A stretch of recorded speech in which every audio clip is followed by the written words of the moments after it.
গোয়ালের পালার মধ্যে আটকে। এখন গাড়িটি আস্তে করে ব্যাক দেয়া হচ্ছে পিছনের দিকে। সামনে আবার দেখা যাচ্ছে যে দেখেন সামনে আবার কালকে ঝড়ের মধ্যে গাছ পড়ে গেছে।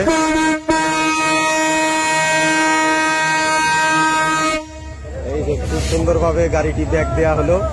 এখন আস্তে আস্তে লাইনটি পরিষ্কার করা হচ্ছে। এগুলো সবকিছু আর কি বাংলাদেশে সম্ভব। বাসের মধ্যে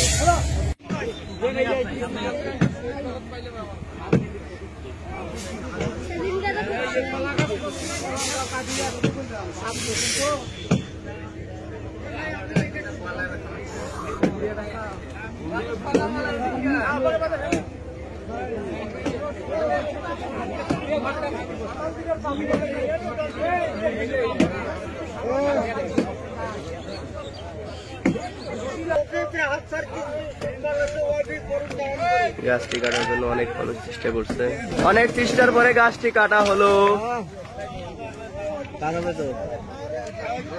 অনেক চেষ্টার পরে গাছটি কাটা হলো। একটা গাছ কাটতে একটা রেলের 14টা বগিতে যতগুলো যাত্রী আছে সব যাত্রী এসে সহযোগিতা করলো। লাইন ক্লিয়ার হয়ে গেছে।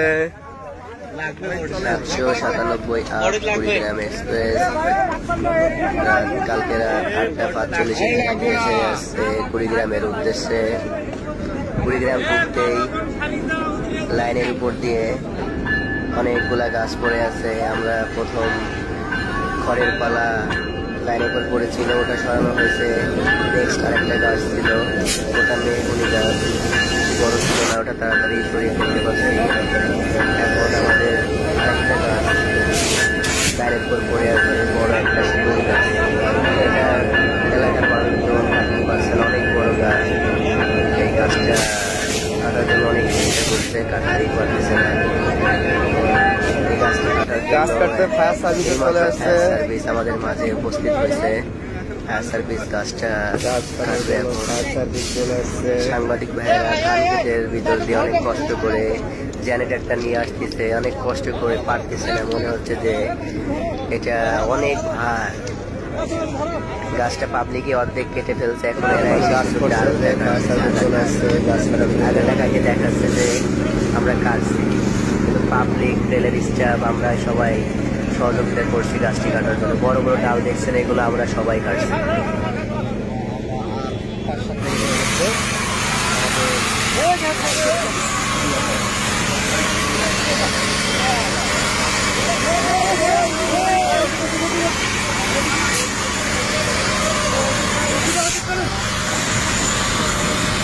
গাছটি কাটা শেষ হয়ে গেল। এখন লাইট ক্লিয়ার দিয়ে দেবে। আমরা এখন কুড়িগ্রামের উদ্দেশ্যে রওনা দিব। এখানে আমাদের গাছ ধরাতে প্রায় 2 ঘন্টা টাইম